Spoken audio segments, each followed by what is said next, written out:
There are some employers that would want to still keep you as a senior care assistant, even though you have passed your OSCE, even though you have your PIN.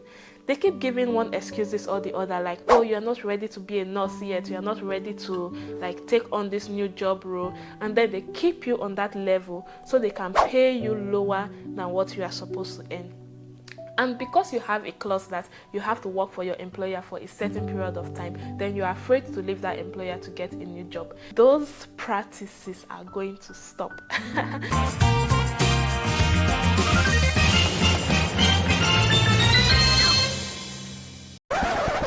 Okay, my people, gather around. So if you currently have a job in the UK, or you plan to come to the UK to work in the future, then this video is for you. The UK government is about to make major changes to how employees are being treated by their employers in the UK, and I tell you, this is long overdue. In fact, I'm so excited about these new rules. I can already see how I'm going to benefit from some of them. So I didn't want to keep them to myself. That's why I'm here to spill the tea. Literally, not my tea.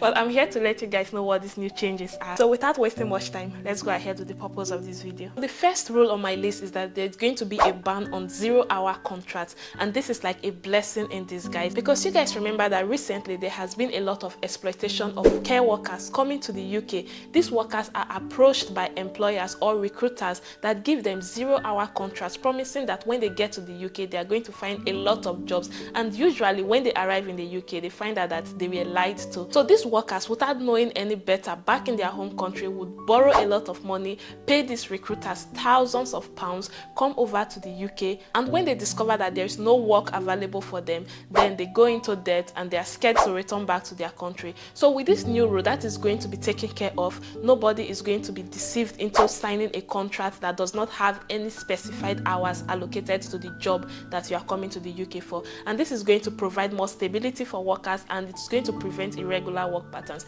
So I think this is actually a very good rule that I am looking forward to. Now the second rule on my list is that there's going to be parental leave and sick pay from day one of employment. Oh my god, I feel like I want to celebrate this one because I am really going to benefit from this one. So you guys know how for you to get parental pay, like let's say for example you are a nurse, you work in the NHS or in a care home, you cannot actually go on maternity leave and get that maternity pay from your employer unless you have worked for some time with them, right? But with this new rule, that is going to be taken care of completely. So you don't have to work for your employer for a certain number of time before you can get maternity pay, before you can get maternity leave. And oh my god, I am so loving this one. In fact, I can already see how I'm going to benefit from this one specifically. So if you are someone that has been postponing having a child just because you are waiting to work for your employer for a certain period of time so you can be eligible for maternity pay, then you don't have to do that anymore, because this rule is going to make sure that from day one of employment, whether you are pregnant before you were employed, it doesn't matter, you are going to be paid maternity leave just like every other employee that works for that employer. So cheers to that. So the third rule that is going to be implemented is there's going to be workplace flexibility and work-life balance. So this is like the second rule I talk about, but this one now is not about maternity pay or sick pay. So this one is that there's going to be flexible working arrangements. So you guys know that for some employers, when you get a job, they'll tell you that you cannot take holiday, you cannot like call in sick for a certain period of time, maybe the first 3 months or the first 6 months you are on probation, so you cannot take holiday, you cannot take annual leave. Those employers, I'm looking at you guys. I know they are going to be very angry with these new rules because this does not benefit them at all. So with this new rule, employees are allowed to request for annual leave from day one of employment. You can decide to like work shift patterns that is going to be preferential to your lifestyle. Let's say for example, I am a Christian, I like to go to church every Sunday, I don't want to work Sunday morning. Now I can tell my employer that, look, I go to church every Sunday morning, I don't want to work Sundays. There are people that would actually love to work Sundays. One man's food is another man's poison. So I'm actually looking forward to this one as well. Workplace flexibility and work-life balance is a goal for me. So let's move on to the next point. So the fourth change that we can anticipate is ending the firing and rehiring practices by employers. So there are some employers that would fire an employee when they make a complaint, or let's say you make a mistake and then they feel like, oh, this person is not cut out for this job, then they fire you, and then call you to employ you again, but this time on a lower pay with less favorable conditions. Yeah, that is going to stop following these new rules. Let's say, for example, and this is not a lie because I have seen cases and I have heard nurses talk about this.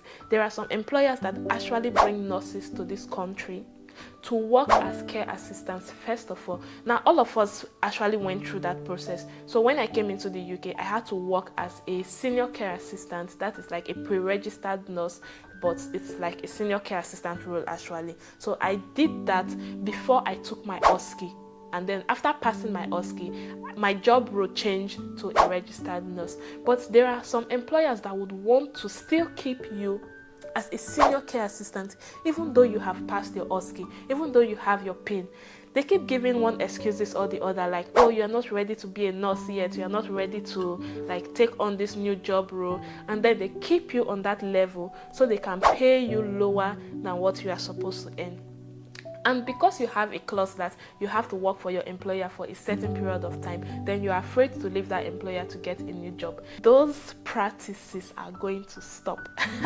There are other people that they will make a complaint, like maybe you are being bullied at work, and then you complain to your employer and the other staffs gang up on you, and there are some, let me even tell you, there are some managers that will side those bullies over you. If you've worked in the UK, you know what I'm talking about. Some managers are not good at all. Let's say you are working for that kind of manager, and then they say, oh, this employee is going to put us in trouble one day with all these complaints and all these reports and everything, and then they purposely come up with something to fire you about. This is why there are some people that they want to move on to a new job, but they are afraid to tell their employers about it because they don't want a cooked up story to come up that will lead to them being fired from their job. So those unfair working conditions, they are going to stop. Those firing and then rehiring you again on less favorable terms are going to be stopped, and I am really looking forward to this one as well. So cheers to that again. So the fifth change that we're expecting is that they are going to be increasing minimum wages in certain sectors, and this is another good news because let's take for example, now I'm not saying that this is going to happen in the care sector, this is just an example. There are other sectors that this is actually going to benefit, but I'm familiar with the care assistant sector, I'm familiar with the nursing healthcare sector, so we're going to be using these cases as examples. So let's use the care assistant for example. So you guys know that with the new changes, you cannot actually bring your dependents to the UK as a care assistant unless you are earning a certain amount of salary. Now, there are some people that will say care assistants that are working in the NHS are exempted from this. However, I know for a fact right now that there are some care assistants that have gone for interviews, they've gotten the job, and then they are being told, now this is not a care home job, this is an NHS employer, but they are being told by their employer that they cannot sponsor their dependents to the UK because they don't meet the salary threshold. Now, the salary threshold is £23,000 for healthcare workers coming to work in the UK with their dependents. So you need to be paid at least £23,000 by your employer to bring your dependents over to the UK with you. But these care assistants, even though they got the job in the NHS, they are being told that they cannot meet this requirement because the NHS starting pay for care assistants is below £23,000. And the thing is that the difference is not even much. It's like £22,800 or £22,830 something pounds. It's just like that. Like those small details, it's just a very little amount of money that makes this big difference that we are seeing right now. Although there is no particular sector that has been mentioned right now that is going to benefit from this new rule, but I really hope that care workers coming to the UK working for NHS, I'm not even talking about care homes right now, let's hope that this new rule is going to apply to care assistants that are getting jobs in NHS as well. At least what's the difference? £22,800, 23,000, it's just like £200 difference. Please increase the minimum wage for care assistants. Thank you. So that there will be less strikes. Thank you. Ever worked as a care assistant in the UK, you will know that that money, it's not even equivalent to the physical labor that job requires. So please, I really hope that this new change applies to the care worker sector as well. So under increasing minimum wages, they are also talking about ensuring that they are going to improve job security, and they are also going to ensure that all workers are treated fairly regardless of their employment status. And that brings us to the last change, which is enhancing support for gig and platform workers.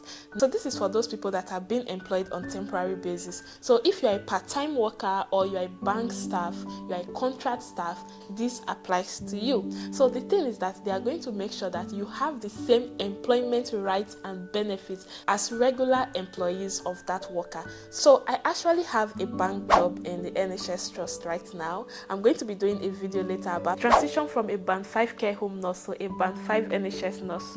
That video is coming up very soon.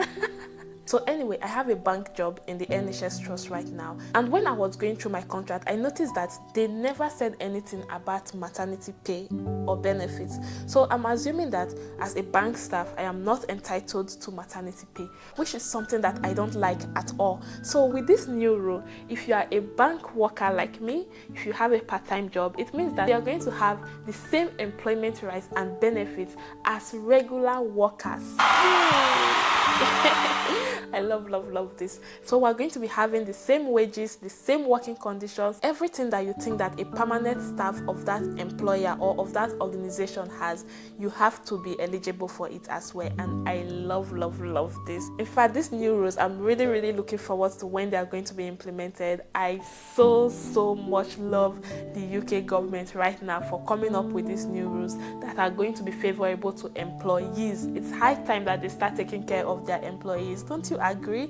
So guys, if you've watched this video to this point and you're not subscribed to my channel yet, what are you still waiting for? Please click the subscribe button below and the notification bell so you'll be notified when I drop more videos like this. And if you are seeing my face for the first time, hello, my name is Scholastica. I'm a Nigerian trained nurse currently living and working as a nurse in the UK, and on this channel I talk about how you can travel abroad without spending money on travel agents. And to all my returning subscribers, you guys are fabulous from head to toe and I love you. Until my next video, I'll see you. Bye.